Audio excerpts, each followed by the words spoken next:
¿No es cierto que el señor Trump también ha admitido que esta política busca reindustrializar Estados Unidos?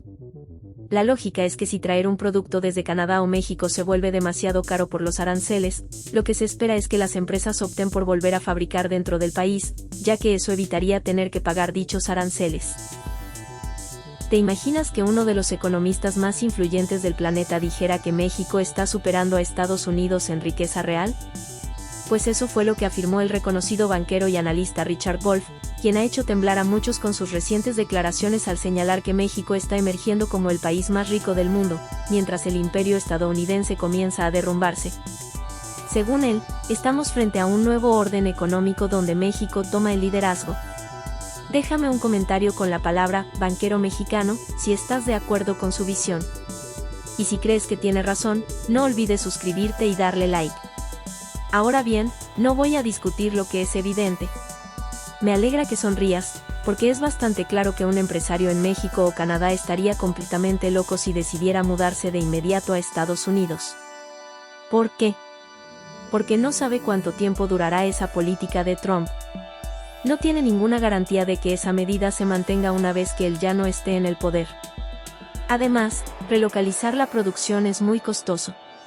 Y tampoco hay certeza de que, si esa empresa afectada por los aranceles decide mudarse a Guatemala o a otro país sin sanciones, eso funcione a largo plazo. Trump podría simplemente extender los aranceles también a esos países. Aún así, pongamos el caso hipotético de que algunas compañías sí decidan regresar a Estados Unidos. Eso sería, al menos en apariencia, el objetivo de todo esto, que regresen a producir dentro del país.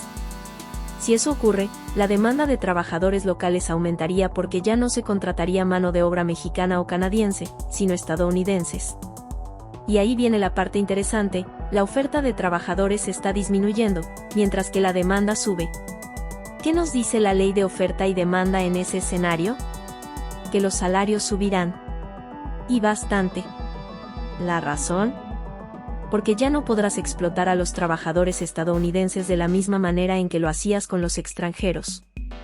Vas a tener que pagar sueldos que jamás pensaste pagar. Entonces, los salarios subirán dentro del país. Pero vamos más allá. ¿Por qué los empresarios que apoyaron a Trump estarían a favor de algo que eleva los costos de mano de obra y reduce sus márgenes de ganancia? Parece una contradicción. Pero aún hay más. Cuando Trump impone un arancel, ocurre algo muy conocido en economía, la represalia. Otros países tienen derecho a responder con aranceles también. Y eso significa que las empresas estadounidenses que exportan sus productos van a verse afectadas. Ya no tendrán acceso al mercado internacional en las mismas condiciones, porque otros gobiernos responderán imponiendo sus propias tarifas. Así que estas compañías no solo tendrán que pagar salarios más altos, sino que también perderán parte de sus mercados en el exterior. Eso es un doble golpe directo para los dueños de negocios. Y recordemos que ellos son quienes lo apoyaron y lo llevaron al poder. ¿Cómo van a lidiar con todo esto? Y aún hay más implicaciones. Al imponer aranceles, los precios de los productos suben. ¿Qué hacen las empresas protegidas por estos aranceles? Pues claro, aprovechan la situación para subir también sus precios, porque aunque los incrementen un 10%, siguen siendo más competitivos que los productos extranjeros que tienen un 25% de arancel. Así que todo el mundo termina pagando más. ¿Y eso en qué se traduce? En inflación. Y no he mencionado aún otras posibles consecuencias que podrían contrarrestar este efecto, pero si quieres, podemos hablar de eso después. De momento, lo que vemos es un escenario económicamente absurdo. Quizá haya alguien más inteligente en su equipo que responda, sí, pero si pasan A, B y C, entonces esto puede funcionar. Y puede ser. Pero no es lo más probable. Y menos cuando ni siquiera se mencionan estas cosas en el discurso oficial. Y son temas tan básicos como una receta de pie de manzana. No hay misterio, no es complejo. La literatura económica está llena de estudios sobre esto. Nada de lo que te acabo de explicar es una idea mía. Es conocimiento que ya existe. Lo preocupante es que esta política está llena de contradicciones y revela un fenómeno muy extraño en desarrollo. Ahora, déjame mostrarte otra perspectiva, desde la economía marxista, que también conecta con la historia de Estados Unidos y que creo que puede interesarle a tu audiencia. Un inmigrante indocumentado en edad de trabajar es, desde el punto de vista económico, un verdadero regalo para Estados Unidos. Es un subsidio. Y es muy raro que el país rechace ese regalo. Es como si tu vecino te trajera una deliciosa tarta de manzana y tú, en lugar de agradecer, la tiras al bote de basura. Sería absurdo, ¿cierto? Déjame explicarlo con un ejemplo.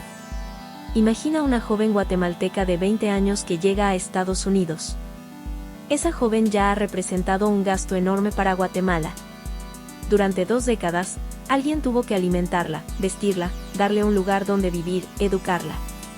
Todos esos son costos que la sociedad guatemalteca asumió. Cada sociedad invierte en sus ciudadanos antes de que puedan empezar a trabajar. Y lo mismo pasa con nuestros propios hijos, primero absorben recursos, y solo años después empiezan a producir.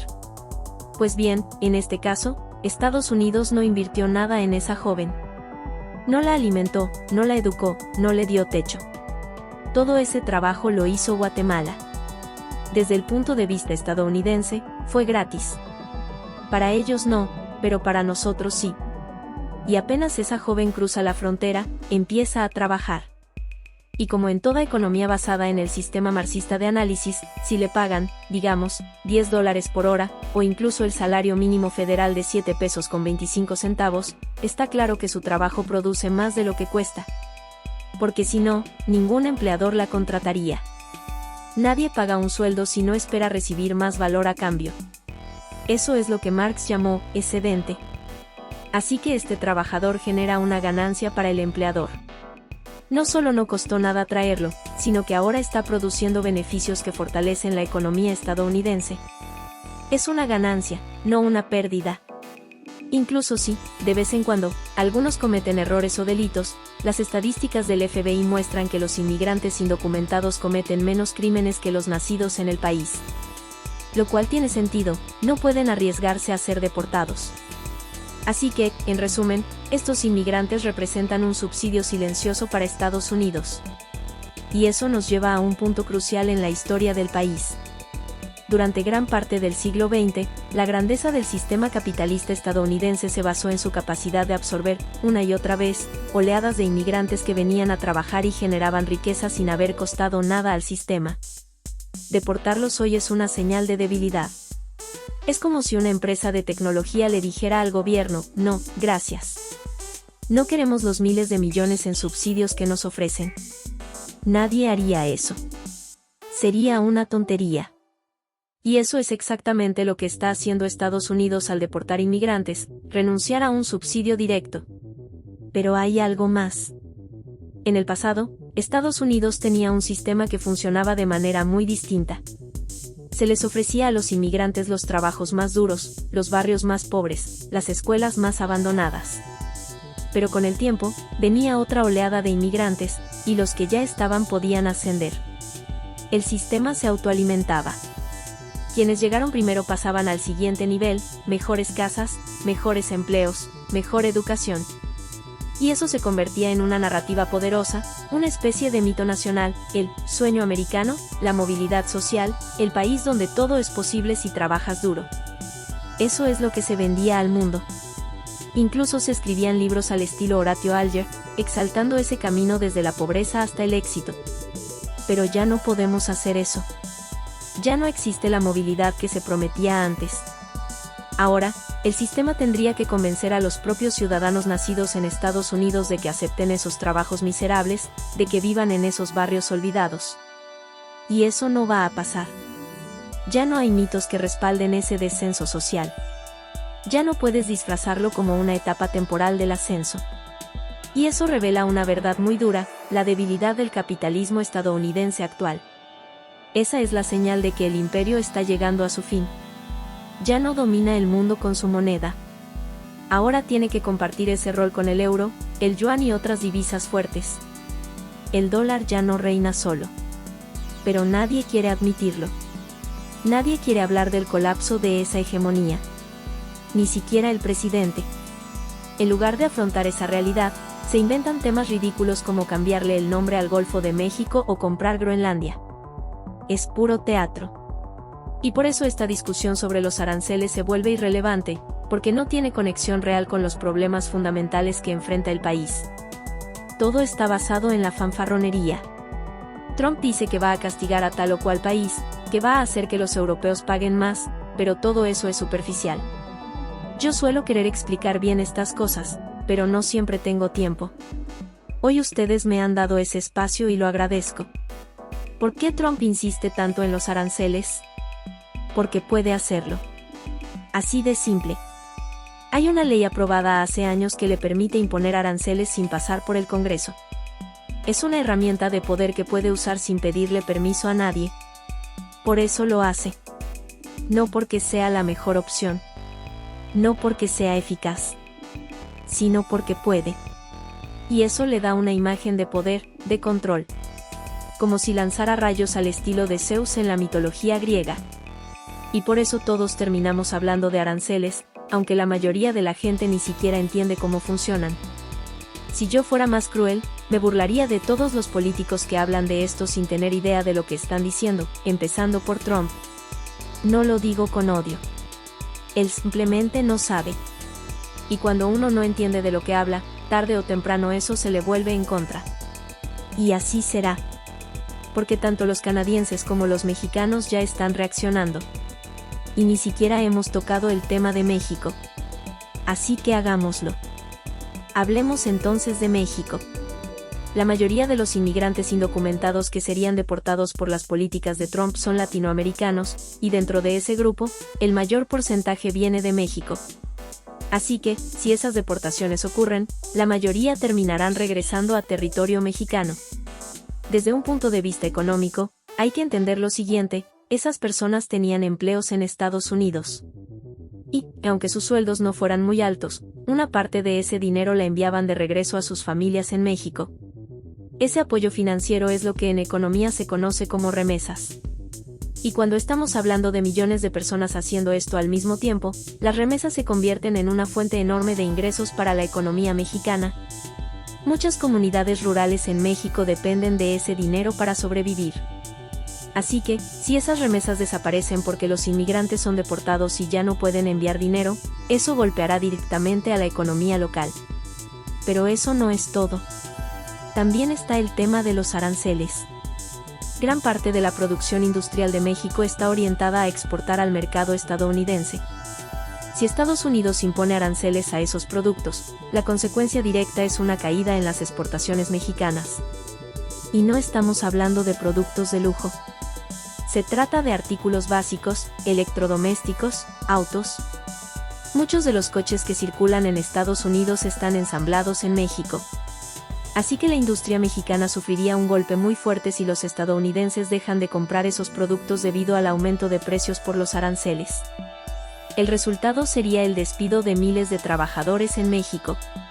El desempleo aumentaría, y justo cuando eso pase, estarían regresando todos los deportados que también necesitan empleo. ¿Ves la cadena? Por un lado, se pierden las remesas. Por otro, caen las exportaciones. Y, encima, regresa una oleada de personas que no tendrán dónde trabajar. El sistema no puede absorber esa presión. México, siendo un país con limitaciones económicas, no está en condiciones de enfrentar semejante crisis. Y si ya pensabas que los cárteles de la droga eran un problema serio, imagina lo que pasará cuando aumente la pobreza y el desempleo de manera masiva. El caos crecerá. Y no sería descabellado pensar que, quizá, la agenda secreta de Trump sea anexar México como el estado número 52 de la Unión, después de tomar Canadá. ¿Quién sabe? Tal vez lo considere una necesidad impuesta por las consecuencias de sus propias políticas. Porque, al final del día, está empujando a México hacia una crisis total. Y eso sería un error gravísimo, especialmente cuando compartimos una frontera de más de 1000 millas con ese país. ¿De verdad suena inteligente desestabilizar a un vecino con el que estás conectado por tierra? La mayoría de las personas sensatas respondería que no. Pero, ¿dónde está ese debate? No lo hay. Nadie lo está teniendo. La única figura que ha respondido con algo de firmeza es Claudia Sheinbaum, la nueva presidenta de México, que al menos ha mostrado carácter frente a estas medidas. Mientras tanto, Canadá ya cedió. Pero México no. Así que veremos qué ocurre. Pero lo que sí podemos decir ya es que estamos rodeados de contradicciones. Ojalá que todo esto haya servido para darte una idea más clara de las enormes contradicciones que están detrás de estas políticas. Y hay un patrón que se ha repetido mucho en esta conversación, Trump como el niño travieso. Y sí, como ya he dicho antes en otras charlas, es imposible no hablar de él en estos términos. Trump es probablemente uno de los comunicadores más talentosos y uno de los actores políticos más intuitivos que he visto. Tiene un estilo teatral que sabe conectar con la gente, y eso es algo que él tiene en común con muchos personajes públicos, esa capacidad de representar emociones, de dar un show.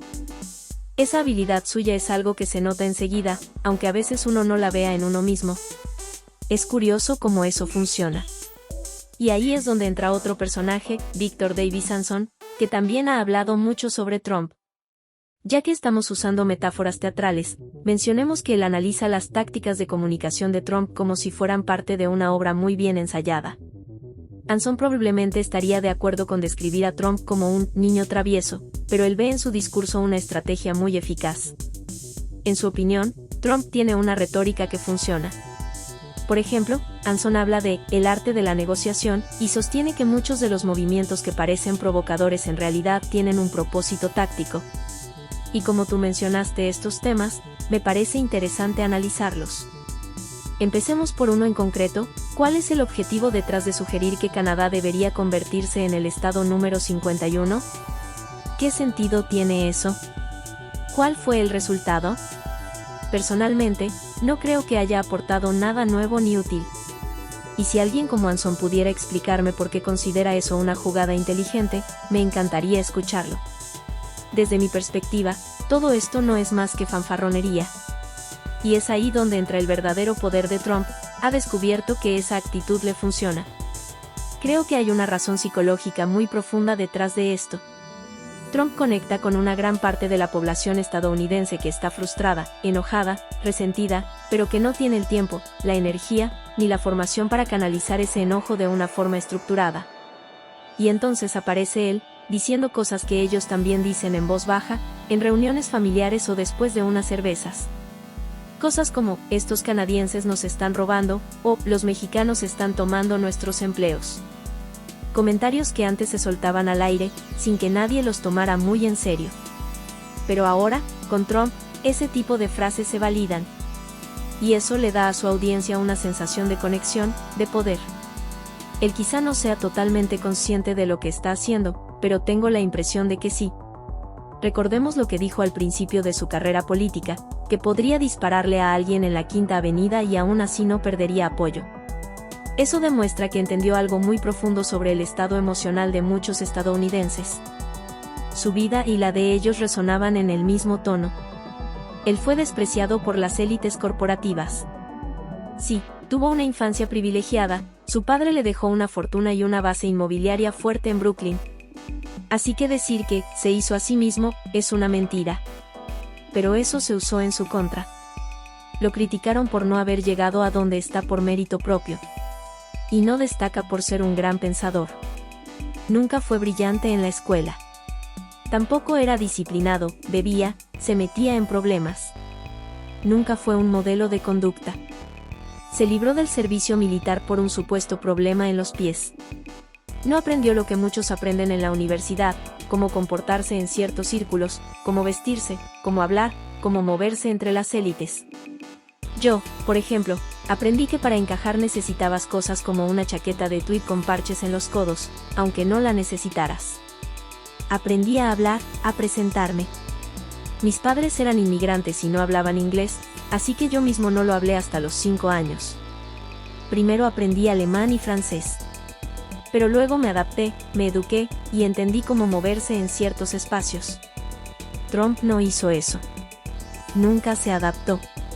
Siempre fue un rebelde en su entorno, un outsider. Y por eso desarrolló un resentimiento profundo hacia las élites. No pudo formar parte de su mundo. No lo aceptaron. Y eso lo conectó emocionalmente con millones de estadounidenses que también sienten que han sido rechazados por el sistema.